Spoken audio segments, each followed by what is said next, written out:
আসসালামু আলাইকুম, সবাই কেমন আছো? এই তো আমি আছি আলহামদুলিল্লাহ।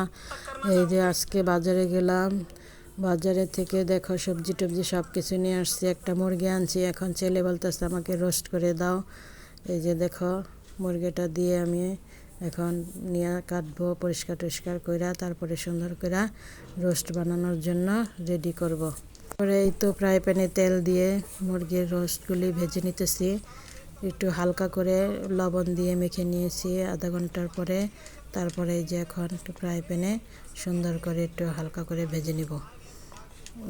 এই তো এখন আমি মশলাগুলি সব ভালো করে কষিয়ে নিয়েছি। সব মশলা, আদা বাটা, রসুন বাটা, তারপরে গরম মশলা বাটা, তারপরে আপনার জিরা বাটা, ধনিয়া বাটা, তারপর পেঁয়াজ বাটা, এগুলি কষায় সুন্দর করে মুরগির মাংসগুলি ভেজে এর মধ্যে দিয়ে এখন নাড়াচাড়া করতেছি। এরপরে যে দুধ ঢেলে দিলাম, দুধটা একটু বেশি পরিমাণে দিছি যাতে একটু মজা হয়। দুধটা দিয়ে একটু নাড়াচাড়া করে নিলাম।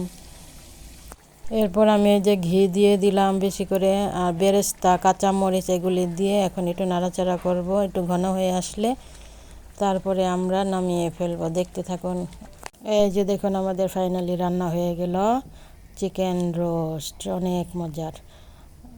ভিডিওটি যারা কষ্ট করে দেখলেন তাদের সবাইকে ধন্যবাদ। লাইক কমেন্ট শেয়ার করতে ভুলবেন না ভাইয়েরা এবং বোনেরা।